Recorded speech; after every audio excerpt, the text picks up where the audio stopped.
بسم اللہ الرحمن الرحیم نحمدہ ونصلی ونسلم علی رسولہ الکریم۔ تراویح کے بعد حضرت روز مرہ کے معمول کے موافق تشریف لے گئے۔ نہ روشنی میں اضافہ تھا نہ مٹھائی تھی۔ ختم ہونے کے بعد 3 دن تک تراویح میں پہلے دن والضحیٰ سے اخیر تک پڑھا، دوسرے دن الم تری سے اور تیسرے دن عما یتساءلون کا پارہ نصف کے قریب پڑھا۔ حسن العزیز۔ اللہ کا شکر ہے کہ حضرت حکیم الامت کے بہت سے معمولات مل گئے، فللہ الحمد۔ ایک تفریحی واقعہ میں بھی لکھوا دوں، یہ آپ بیتی میں بہت جگہ گزر چکا ہے کہ حضرت حکیم الامت نور اللہ مرقدہ کا میرے والد صاحب نور اللہ مرقدہ کے ساتھ بہت ہی معاصرانہ، بے تکلفانہ اور مزاحانہ برتاؤ تھا۔ اس کے تو بہت سے واقعات وقتاً فوقتاً ذہن میں آئے۔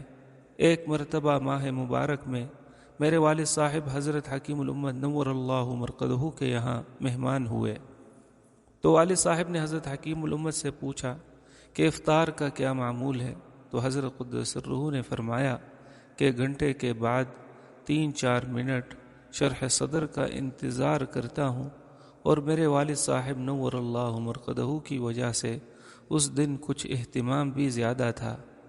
میرے والد صاحب نے جنتری کے موافق گھڑی دیکھی اور پھر آسمان کو دیکھا اور افطار شروع کر دیا، یہ کہہ کر کہ آپ اپنے شرح صدر کا انتظار کرتے رہیں، اور ان کے ساتھ ان کے خدام نے بھی شروع کر دیا، اور حضرت حکیم الامہ اور ان کے خدام انتظار میں رہے۔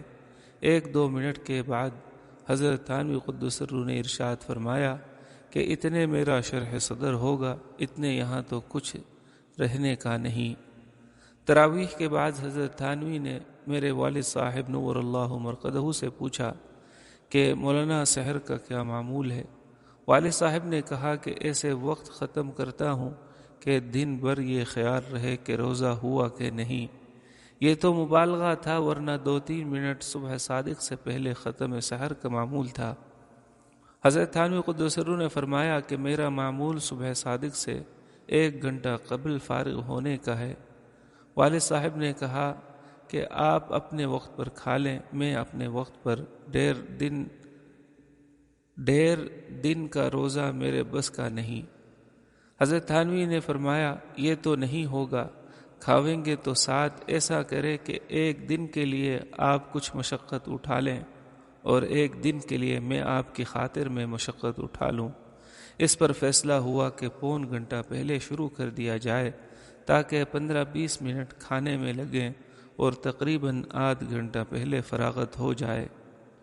آپ بیتی نمبر 4 یہاں تک مضمون لکھنے کے بعد ہمارے مدرسے کے ناظم حضرت مولانا الحاج محمد اسعد اللہ صاحب نے ایک پرچہ میرے پاس بھیجا کہ تو نے خواجہ صاحب سے جو سوالات کیے تھے ان میں سے جن نمبروں کا مجھے علم ہے ان کا جواب حسب ذیل ہے۔ 6 افطار مجمع کے ساتھ ہوتا تھا۔ 8 جہاں تک مجھے یاد ہے کوئی تغیر نہیں ہوتا تھا، یعنی مغرب کے بعد کی نوافل میں کمن یا کیفن۔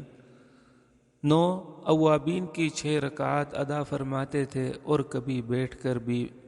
میں نے پوچھا تھا حضرت سے کہ بیٹھ کر کیوں پڑھتے ہیں؟ تو حضرت نے فرمایا کہ غرور نہ ہو اور نماز میں پنکھا نہیں چلواتے تھے۔ میں نے پوچھا نماز کے وقت پنکھا کیوں نہیں چلواتے؟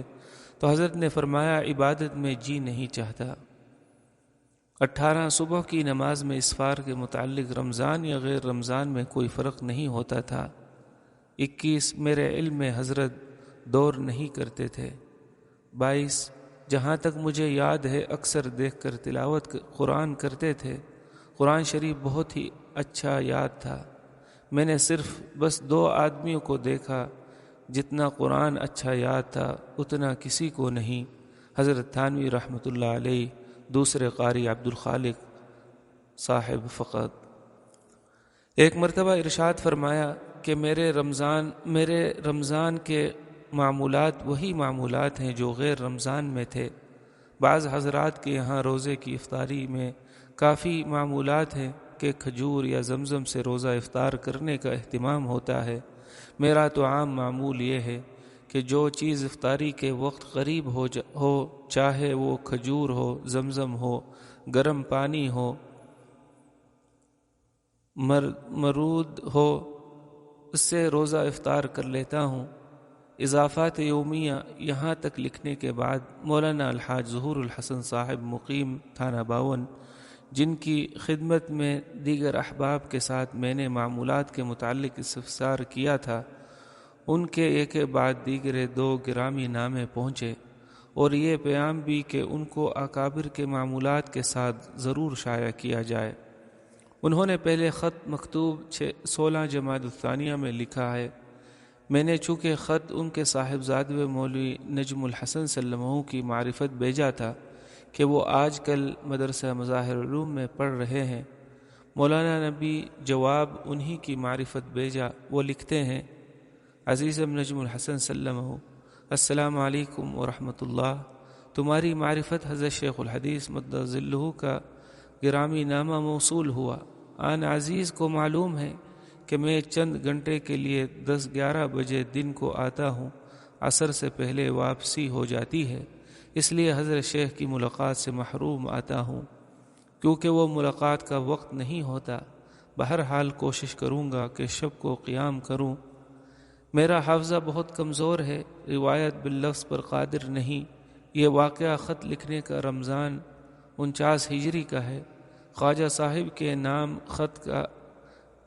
خط کا جانا یاد ہے۔